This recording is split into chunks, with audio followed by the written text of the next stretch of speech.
What is up, everybody, and welcome back to this week's episode of Touchdown and Ties, the father-daughter sports podcast discussing football and everything else in between. I'm your co-host, Brianna, the daughter of this duo. What up, everybody? And I'm Keith, her dad, the other co-host. In today's episode, we're going to dive into our Week 5 recap of the NFL. But before we do, please go ahead and follow us wherever you listen to podcasts. That way you get updated whenever we upload an episode, and it also helps us out as well. All right, let's go ahead and get into it. All right, let's do it.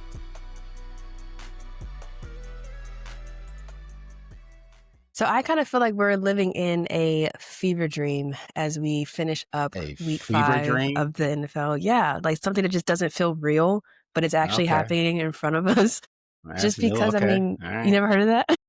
Never heard of that before. Okay, fever dream. There you go. So, and I say that because we have a lot of teams in the NFL who were arguably marquee Super Bowl contenders who have all been struggling in their own way, in some way, shape, or form. Obviously, Super Bowl contenders, the Eagles, they lost, the Bills lost, and the Chiefs lost last night. And then if we want to throw in an honorable mention, the Ravens, they themselves have been struggling spectacularly to start the whole season. Yeah. Yeah. But, it's like, what I always say, it's the season is early. You have all these expectations for teams because they start off the season, winning their first game, winning their first 2 games. And then all of a sudden, they go into the Super Bowl. And I've been saying all along, it's still early. You have to give it until like October, November before you can really start seeing who the teams are that's going to be really good. Yeah. The Eagles, they had their first loss handed to them by the Broncos. I don't think that anybody was expecting them to lose that game, but it's kind of just like all their inconsistencies and their luck just kind of ran out for them this week because all of their games this year have just been down to the fourth quarter, really close. One-score games, So obviously there's a lot that seems to be going on with their offense. Their star players, A.J. Brown and Devontae Smith, are just not happy with how things are going on the offense for them, their lack of production, specifically in the red zone. I mean, Dallas Goedert is the one who's like kind of seems like to be the go-to guy for them. And AJ has been pretty public about that as well. Yeah. I mean, the Broncos beating the Eagles to me was not that big of a surprise. I mean, the Broncos are a very good team. For them to go in and beat a team like Philadelphia, who's been struggling, I think I mentioned this before, they were undefeated, but they hadn't played well. Right. So, for me to see the Broncos go into Philly and beat a team like Philly who, I think they scored 17 points in this game. The offense is not really gelled yet. I think they made a concerted effort in this last game to try to get the passing game going, and it still didn't work for them. It didn't spark the offense. All that being said, I mean, they were up 17-3. I think it was in the fourth quarter. It was 17-3 in the fourth quarter. Denver scored 18 points in the fourth quarter to come back and win that game. Saquon Barkley has not played particularly well the last couple games, at least.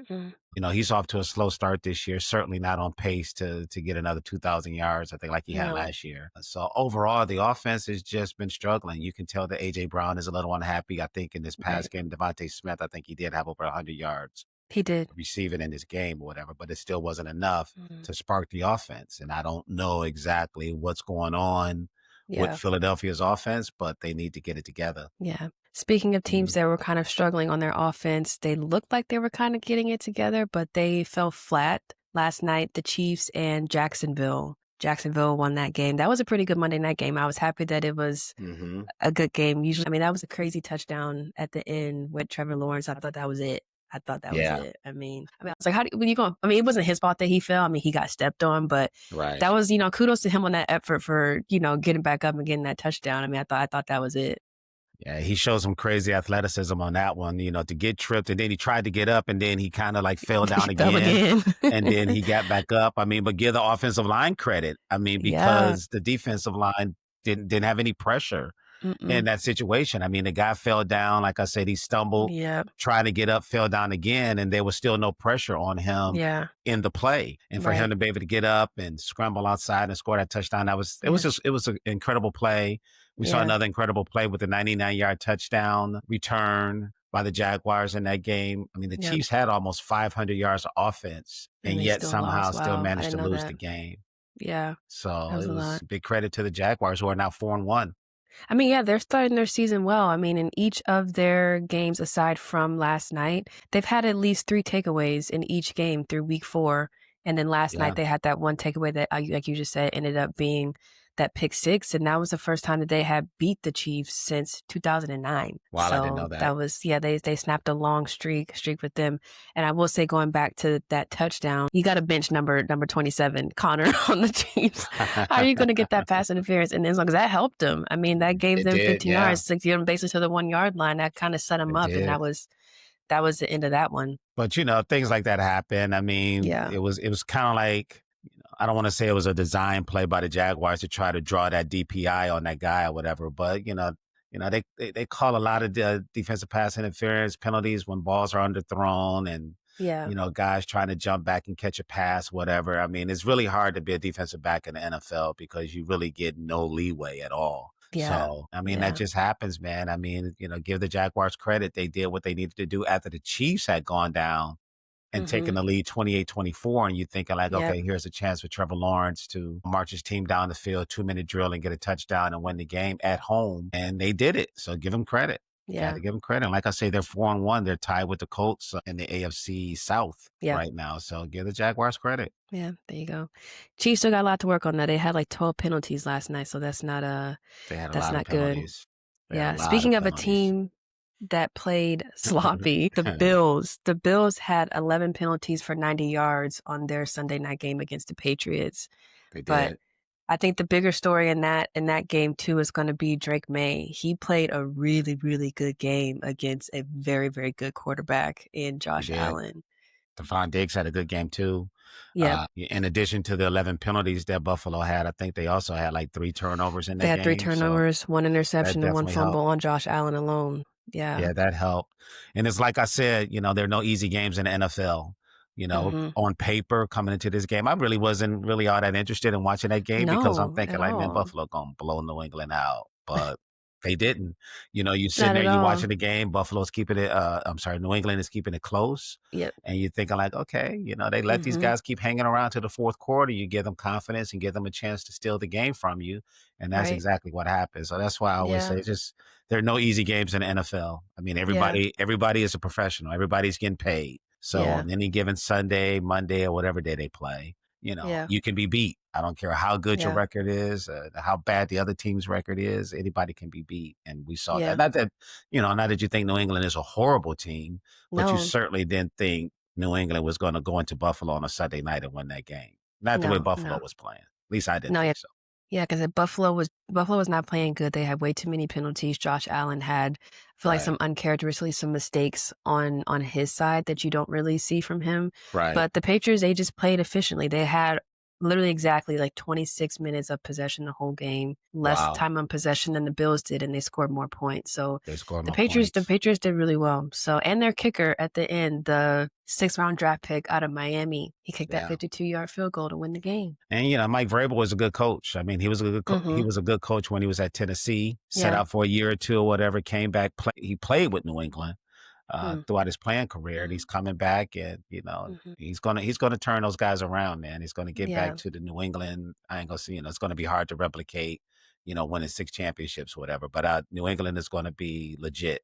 Yeah. So big win for them. Yeah. Another big win for Houston, the Houston Texans. They beat Baltimore 44-10. Right. Houston scored on all 8 of their offensive possessions against Baltimore. I don't know what's going on with the Ravens. I'm speechless. I mean, I know they Yeah. had a lot of injuries They coming have a into lot this of injuries. game, but the Ravens haven't played well basically all season. So you can talk Mm-mm. about the injuries that they had, but Baltimore's been struggling since the season Yeah, started. I mean, they regardless. gave up Yeah. that big lead against Buffalo in the first game of the season. Yeah. I mean, to date, their only victory is against Cleveland. Yeah. So the Ravens have struggled, Mhm. and again, you can't really just blame the injuries. And I see a lot of No. people talking about, John Harbaugh. I see a lot of people Mhm. talking about Zach Orr, the defensive coordinator. But this Ravens team that we're looking at right now, I mean, this is one of the teams that I picked to go to the Super Bowl. And Everybody did. A lot clearly of people that's not did. happening. That's not, I mean, they would literally have to win out pretty much, go maybe like 9-8, 10-7 to even think about getting into the playoffs. Just to I get mean, to but the way that they're playing, I mean, I don't know if that's gonna be feasible for them, to be honest. No, it's going to be very hard for. I mean, we've seen it happen before. A team Mhm. start 1-4 and make the playoffs, but it's going to be hard this year with the way that you see them playing. We're not sure what's going on with Lamar Jackson. Is Right. he going to miss more time? I just don't see the Ravens rebounding this year. I just don't. Yeah. I mean, again, I know it's early. They still have 12 games left to go, Mhm. but there are a lot of good teams in the AFC. I mean, we talked about Jacksonville already. Mhm. Them being tied with Indianapolis. Both those teams are 4-1. Mhm. The Ravens' only hope, I think, of making the playoffs would be to win their division because their division is not that strong. You Right. know, Pittsburgh is maybe 3-1. I think the Steelers may have Yeah. that bye week this past week. Steelers are 3-1, but by no means do you think that the Steelers are going to run away with the AFC North. The Bengals are Mhm. going to be without Joe Burrow. Mhm. The Browns are already on their second quarterback with Dylan Gabriel, who actually played pretty well, He did play even pretty though well. Mhm. they lost the game to They lost the Minnesota. game. But, Yeah. if the Ravens are going to make a run and make it to the playoffs, they're going to have to win their division. But again, the way they've been playing, I just don't see it. It's just it I happening. just don't see it right now, especially not knowing how long Lamar Jackson is going to be out. I just don't see it. For sure. And you already alluded to Joe Burrow being out with the Bengals. You were actually at that game, so I you were able was. to see the I Lions and the Bengals was. in person. Yeah. It was a good victory, but I want to hear your point of view as a spectator live on the scene. It was like Ford Field South. I mean, there were Yeah. so many Detroit Lions fans Mhm. at Cincinnati. I mean, you heard audible cheers of "Let's go Lions," chanting Jared Goff. I mean, it's really weird for me because I've been, following the Lions for a long time Yeah. and, taking these road trips with the Lions, and there would be only a few of us there, Yeah. and the Lions would lose practically every game. Every game. When we would go on the Yes. road, they would lose practically every game. I think over a 15-year period, they lost every game except two in the games that we went to. They lost every game except two. So That's now to crazy. see this That's shift, dedication right there, man. I mean, That's can't call that's you a why fair it's weather fan. Ain't no bandwagon for you. You've been in the trenches for real. yeah, I was a Lions fan long before it was cool to be a Lions Yeah. fan, right? Yeah. Yeah. I mean, it was tough. I mean, we would go on these trips to watch these guys play just to hang out because we knew the Yeah. Lions were not going to win the game. I mean, we Yeah. used to talk about, man, I wonder how it feels to have a team to go into another team's stadium and you just automatically know that Just they take probably going to over. win the game. And they're going to the Yeah. fans going to take over the game and the team will probably win. And to be experiencing that now, it's kind of Yeah. surreal. It's That's a kind of fever surreal. dream. There you It is. go. That's a Okay, fever okay. dream. All right. There's a perfect example. So, yeah, it's kinda Yeah. surreal. I mean, because you sitting there watching the game going like, "Okay, I know come on, we know they're gonna win the game. Let's get it Yeah. going." You know, I say all of that, but then in a way it's kinda bittersweet too, Mhm. because the crowds now are more rowdy than they used Yeah. to be, and it kinda Yeah. take away some of the fun from it, because you wonder just how many of these people are like bandwagon fans, right? Yeah, They're yeah, they're yeah. they're there because the Lions are good and not because they're like really, hardcore Detroit Lions fans. I Mhm. mean, and then back in the day, 3 years ago, I guess, the Lions played a lot of early games, right? Yeah. Now they play a lot of late afternoon games, Afternoon, Sunday prime night time. games, prime time Mhm. games. And the later the games start, the more time fans have to get liquored up and go into the stadium. And you can just tell the difference. It's just a really Yeah. rowdy crowd. You just want to sit there and enjoy the game. And, these people they just be on something. Let me just say that. Yeah. But, Yeah. so you still sit there and you try to enjoy it, Yeah, for sure. again, because all the years that you put in being a fan of the team, watching them struggle. So, you want to be there for the good times too, but you Right. just wish some of the people around you would, respect it a little bit more and not Okay. be, cursing and throwing Yeah. stuff and just acting a fool, basically. Interesting. Interesting. Yeah. Okay. Okay. Well, what did you think of the win? I know with I'll get to my point about the Bengals, but I want to hear you kind of talk about what you kind of saw with the Lions. I mean, for me, the game started out pretty well. The fourth quarter, they scared me a little bit. I know that's probably Hmm. something that Dan Campbell is not happy with. They were still able to come out with the win, but to be up the way that they were and still allow the Bengals to come back in basically the fourth quarter and have what score 21 more points, something that they're going to need to Something because like it that. was Yeah. yeah, because I want to say It it was was 28-3. It was the 28 to three, 3. right? And then by Hmm. the end of the fourth quarter, they had 24 points. So, yeah. It's only human nature. I mean, you're up. 28-3 in the fourth quarter, pretty much dominating the game. I mean, and it felt like the Lions should have been up even more than that, but give Yeah. the Bengals credit, their defense came up with some timely sacks on Yeah. Jared Goff, but it's only human nature. Yeah. You're up 28-3. A Mhm. lot of the Bengals fans had left the stadium by that point, Mhm. so you saw a lot of blue shirts left in the Mhm. stands. So it's kind of human nature for the guys to kind of, you know, take their foot off the gas, so to speak. Then also, I know this is probably not going to be a popular opinion, but when Terrion Arnold went down, the Bengals scored. They had 10 points when Terrion Arnold got hurt, and they Mhm. ended up scoring 2 more touchdowns. I mean, as soon as he went out, they gave up the long pass to Jamar Chase. Then T. Mhm. Higgins caught another touchdown pass. This was after Mhm. Terrion Arnold went out. I know people look at it and go, like, man, this dude sucked. He always getting penalties. But the Mhm. truth of the matter is, and I'm guilty of this too, the truth of Yeah. the matter is that, I don't know if it's this fever thing that you just talked about, that you just described, but you Mhm. kind of remember the last thing that you see or the thing that you Yeah, feel like had the most impact. Him for getting sure. called for a holding penalty that wiped out a sack against Aiden Hutchinson. So now you're thinking like, Mhm. okay, that was his contribution to the game. But truth be told, when he was in the game, he was targeted 6 times and the receiver only caught 3 catches for 28 yards. So the Mhm. dude is balling. And now that He he's going to is, be and out he's for a hurt. while, Yeah.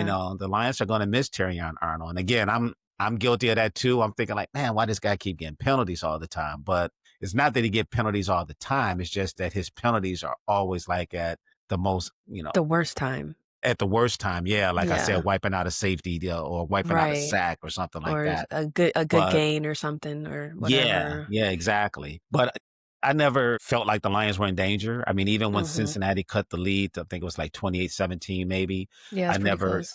I never felt like the Lions were going to lose the game. I mean, I knew Okay. they would go down the field and do what they needed to do to win the game, and they did. Yeah.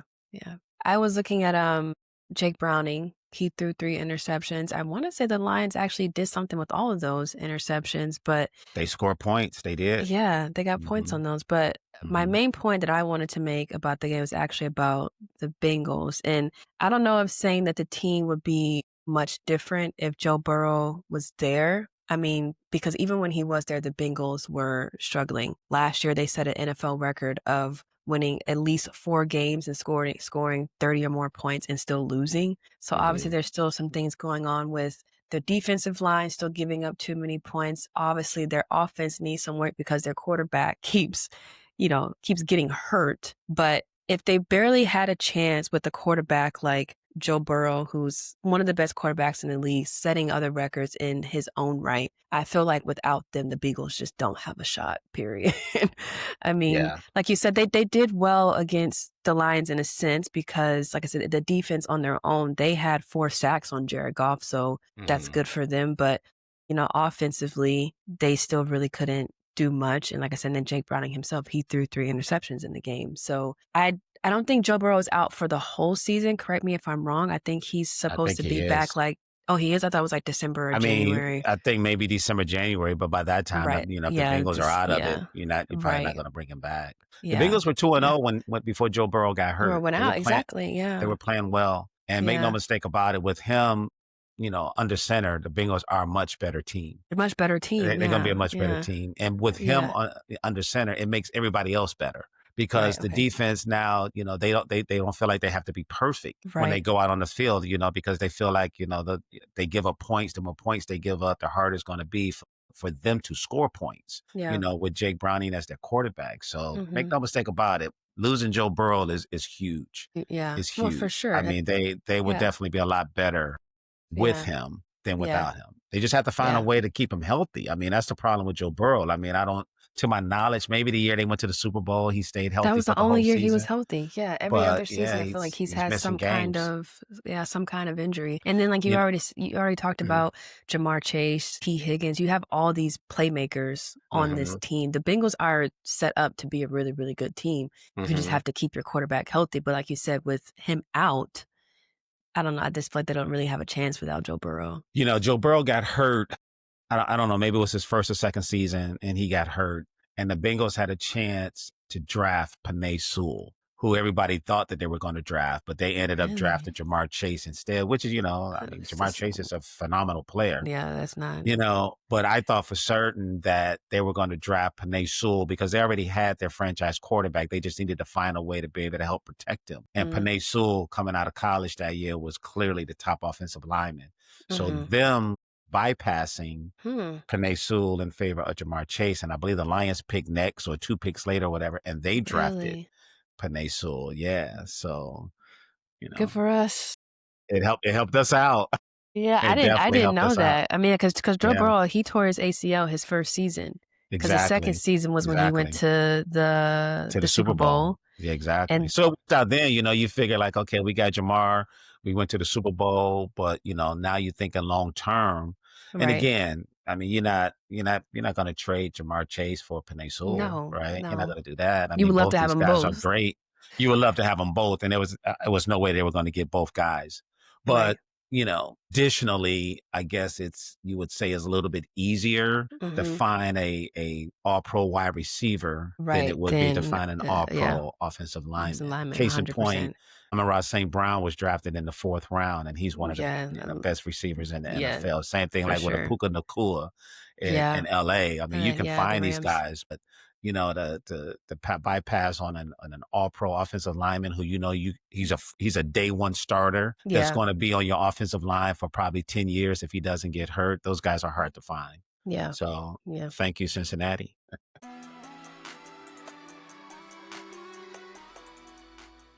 All right. So after what you've seen this week with the Lions and last night with the Chiefs, what are your thoughts for next week? It's a desperation game for Kansas City. I mean, they're 2-3. Again, the Chargers started out the season well. They started off winning their first 3 games. They lost their last 2, so it's not like they're running away with the division. But, in that division, you also have the Broncos that's playing well. And overall, again, in the AFC, you have some really good teams. So the Chiefs can't afford to lose, another game. They can't. I mean, they're going to lose other games, don't get me wrong, but they can't afford to get behind the 8 ball, if you will, and go down like 2-4. 2-4. And risk being down if the Chargers were to win their game coming up this week, and then they already beat Kansas City. So it's going to be a desperation game for Kansas City, and they didn't play poorly last night. No. I mean, they gained over almost 500 yards on Yeah. offense. They had a couple turnovers that they created against the Jaguars, so it's going to be a tough game for Detroit. Detroit play, they usually play well in prime time. I think they're going to be ready for this game. I mean, I know they're going to be ready for the game. Dan Campbell always have these guys ready to go. So it's going to be a tough game, man. I don't have a prediction just yet. I mean, anytime you have Pat Mahomes, on the field, it's going to be tough. Kansas City's offense is playing a lot better than it did earlier in the season without Xavier Worthy. Rasheed Rice is still going to be out.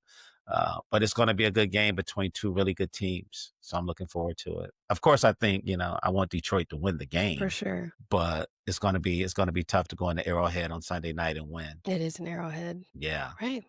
That's All going to right. be Well, tough. we'll see. Like you said, the Lions have their fair share of injuries. Obviously, Terrion Honor is out. DJ Reed is still going to be out. Right. So that's going to be a hurdle for them to get past now that Kansas City has kind of started to rectify their issue on the outsides. And so what it does, it puts more pressure on your front 7 if you're Detroit, because they're going to have to get to the quarterback a little bit quicker to give these guys an opportunity to cover these receivers. But, Pat Mahomes is a mobile quarterback. So, trying to corral him is going to be a challenge. But we saw them do it against Lamar Jackson. We did, so, maybe they'll have a similar game plan going up against Pat Mahomes on Sunday night. But it's going to be a challenge for the defense. Absolutely. Were there any other games that stuck out? Any other plays in particular that stuck out? Oh, yeah.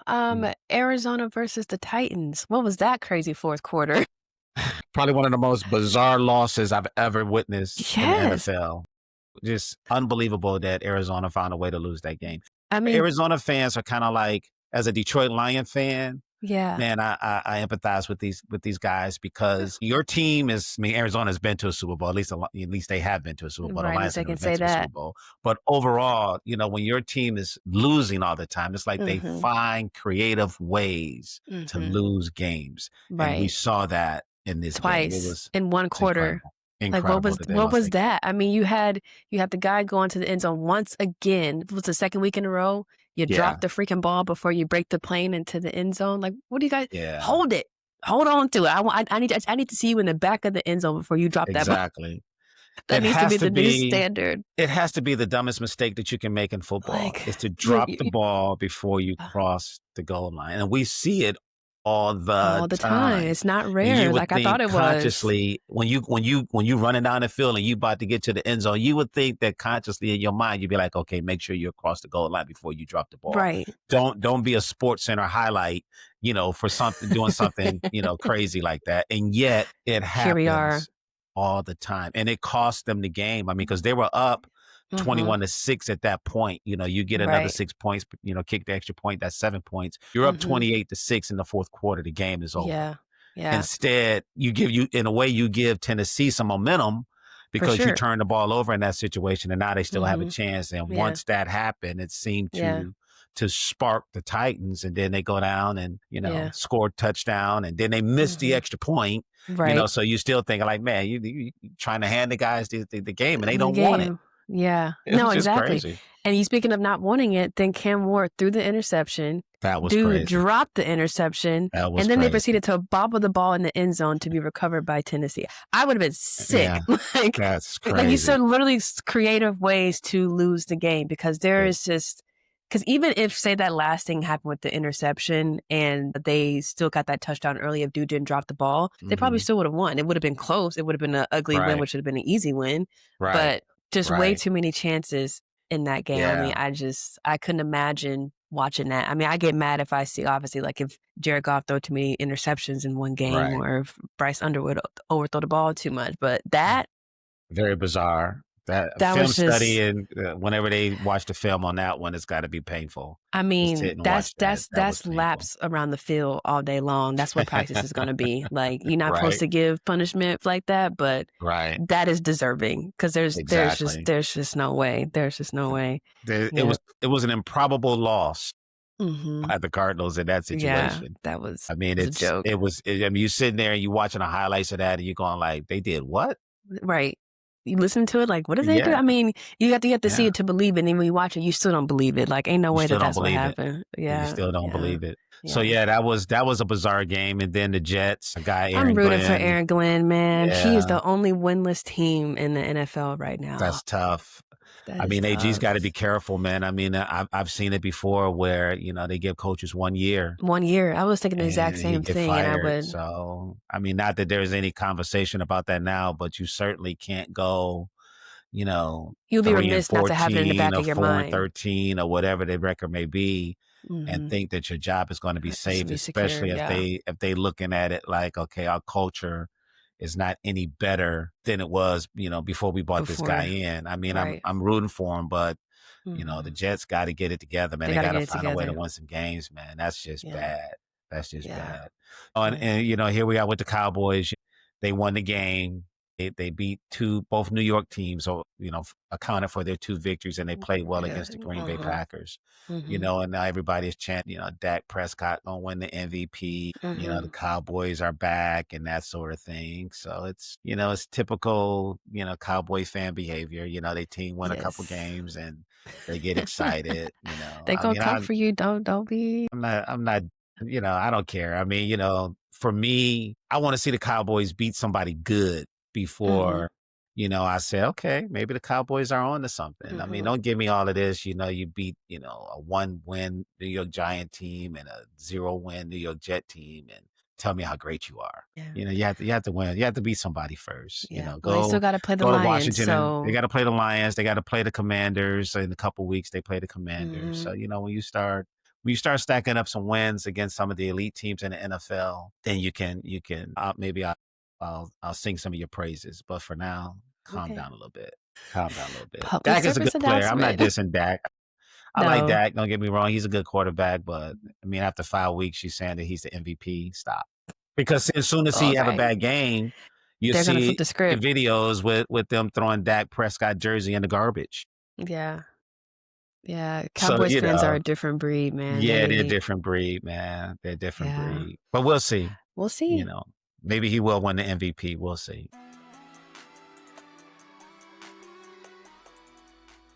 Miami lost to the Panthers. Yeah, that was crazy because they were up big in that game. Yeah. And then the Panthers turned around and came back and won the game. I mean, Mike McDaniels, he's another guy, another coach who, may be on the hot seat down in Miami.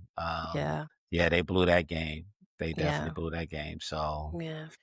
It's going to be interesting to see. I mean, Tyreek Hill is out for the year. He seemed happy about that. I know, right? Tua seems to be struggling a little bit. I mean, he's playing better than he was.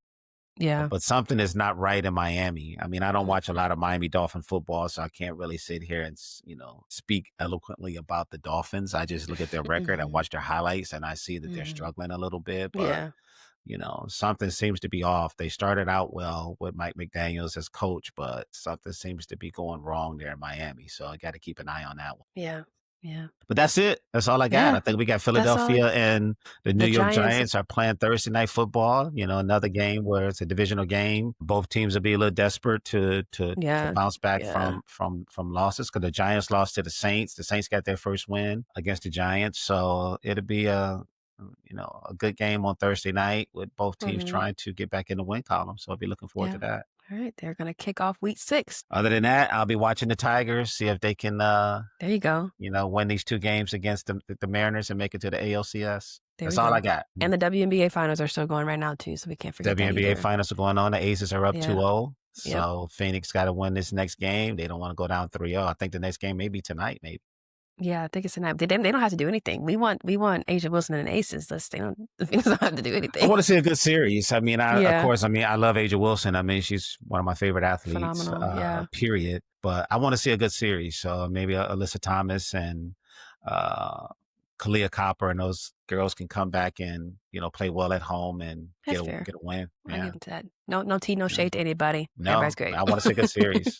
There you go. I want to see a good series. All right. Well, let's go ahead and wrap it up here. Thank you guys so much for tuning into this episode of Touchdown and Ties. Of course, if you have not already followed us wherever you listen to podcasts, please go ahead and do that.